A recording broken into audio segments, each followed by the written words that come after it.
بسم الله الرحمن الرحيم الحمد لله والصلاة والسلام على رسوله الكريم أما بعد أيها الأحبة السلام عليكم ورحمة الله وبركاته mes frères et mes sœurs de foi et de cœur ainsi que vous mes enfants.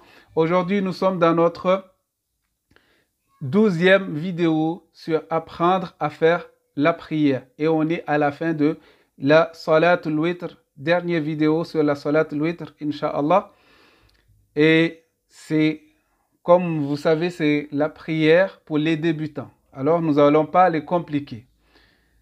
Donc, quelles seraient les sourates que le prophète sallallahu alayhi wa sallam lisait durant la salat de Witr, et quels seraient les doigts que le messager de Dieu sallallahu alayhi wa sallam utilisait ou a enseigné à ses compagnons durant la prière de Witr. Alors, nous allons vous dire quels sont les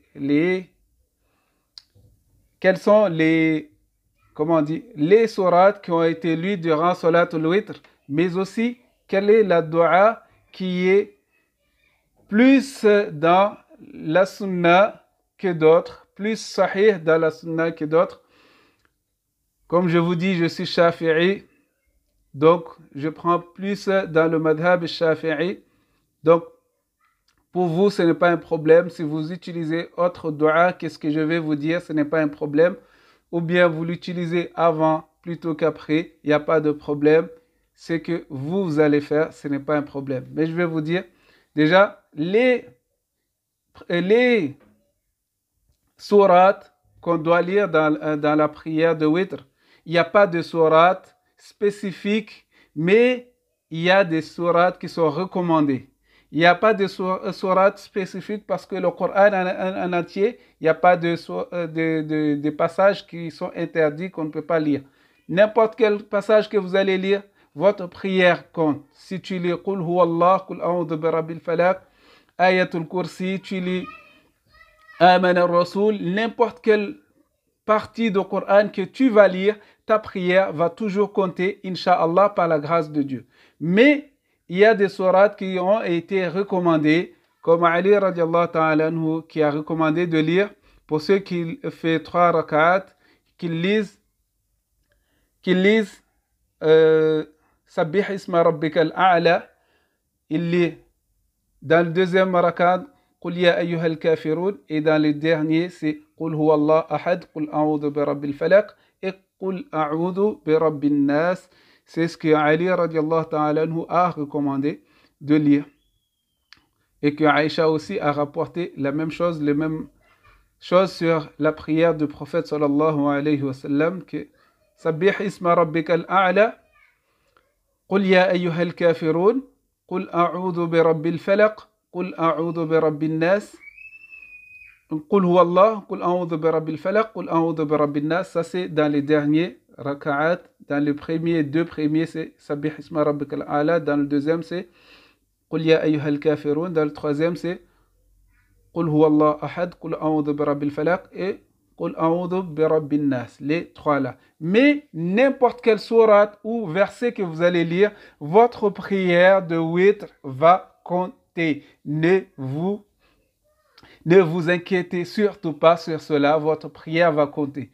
Si tu lis un seul ou deux versets, n'importe, ou 3, votre prière va compter. Maintenant, nous allons voir l'emplacement de dua dans le Witr.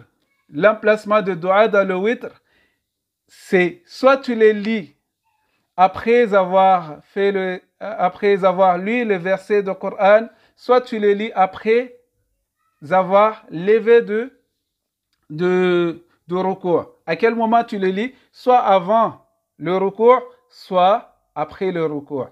Si tu le lis avant le recours, tu fais toujours takbir. Allahu Akbar. Soit tu remets ta main sur la poitrine comme fait les Hanafi, ou tu les lèves et tu fais ton dua. Tu fais tes duas, tes invocations, tu demandes à Dieu ce que tu veux. Tout ce que tu veux par rapport à dunya et akhira, il n'y a pas de problème. Mais il y a des duas qui ont été appris par les compagnons et qui nous ont été transmis dans les tartib sahih que vous allez voir d'après At-Tirmidhi et autres. Donc, ces doigts-là, on va vous le citer tout de suite. Et après le recours aussi, quand tu te lèves de recours, tu dis toujours Sami Allah liman hamida. Après, tu fais tes doigts.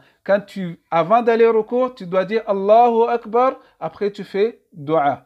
Quand tu as fini de lire la sourate, tu lis Allahu Akbar. C'est dans la dernière rak'at, du witr. Dans le troisième rak'at, c'est là que tu fais tes doigts. Et n'importe quelle façon que tu vas faire, les deux, ça fait partie de la sunna du prophète sallallahu alayhi wa sallam. Il n'y a pas de différence, il n'y a pas de problème. Ce que tu vas faire, ça va être sahih. Soit tu le fais avant, soit tu le fais après ruku'. Avant ruku' ou après ruku'. Si c'est avant ruku', tu dis Allahu Akbar.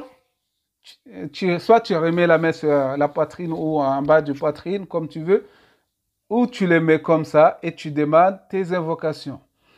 Soit tu le mets après le recours, et aussi quand tu te lèves, Sami Allahu liman hamida, tu lèves ta main aussi et tu demandes tes invocations, n'importe lesquelles que tu souhaites, que ce soit des choses de dunya ou de akhira, n'importe lesquelles que tu veux, Allah subhanahu wa ta'ala te le donnera par des conditions, Inch'Allah, que nous allons peut-être voir plus tard. Je ne vous le promets pas. Alors, ce que je veux vous dire aujourd'hui, c'est que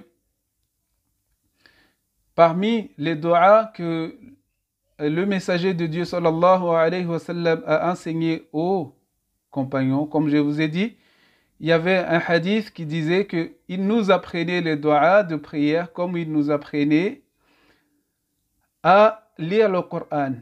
Il nous apprenait la prière comme il nous apprenait à lire le Coran, c'est-à-dire il y a des choses qu'il instaurait, qu'il enseignait à ses petits sahaba qui apprenaient la prière. Comme Ibn Abbas qui nous disait cela. Alors, aujourd'hui je vais vous dire c'est quoi le dua qui est masnoun. Il y a d'autres aussi, il n'y a pas que celui-là, mais je vais vous dire celui-là.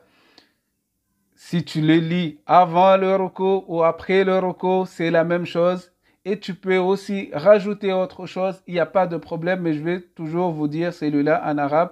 Allahumma hdini fi man hadayt, wa afini fi man afayt, wa tawallani fi man tawallayt, wa barik li fi ma a'tayt, wa qini sharra ma qadayt, fa innaka taqdi wa la yuqda alayk.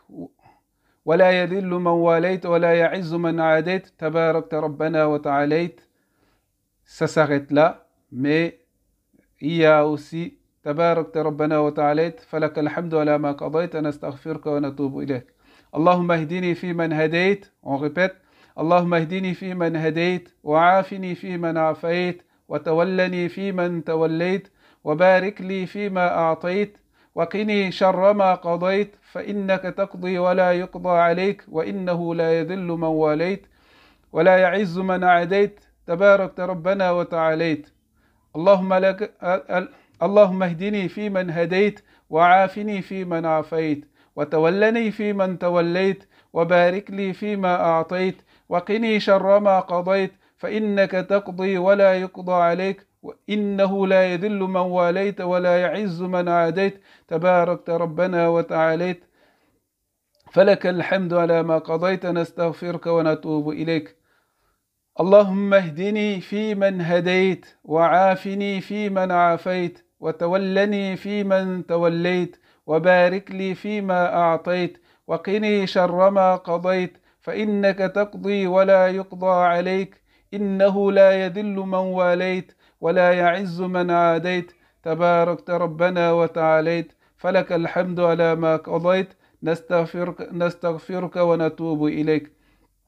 اللهم اهدني في من هديت وعافني في من عافيت وتولني في من توليت وبارك لي فيما أعطيت وقني ربنا شر ما قضيت وقني شر ما قضيت فإنك تقضي ولا يقضى عليك إنه لا يذل من واليت ولا يعز من عاديت تبارك ربنا وتعاليت. Après avoir fait cela, on ne met pas la main sur le visage. Quand on a fini de faire l'invocation, on ne met pas la main sur le visage. Ça, c'est quand tu es en dehors de la prière. Si tu veux, tu mets. Si tu ne veux pas, tu ne mets pas. Mais dans la prière, il n'y a pas été instauré qu'on met la main sur le visage. Donc, on ne le met pas par rapport à la sunna du prophète sallallahu alayhi wa sallam. Après, on lâche les mains. Quand on a fini de faire dua, on lâche les mains et on fait le sujoud. Si c'est après le recours, on va au sujoud. Sinon, si c'est avant le recours, alors on va au recours après, Inch'Allah. Wa jazakumullah khair. Wassalamu alaikum wa ila al-liqa. La prochaine fois, Inch'Allah, nous allons continuer avec d'autres sujets, Inch'Allah.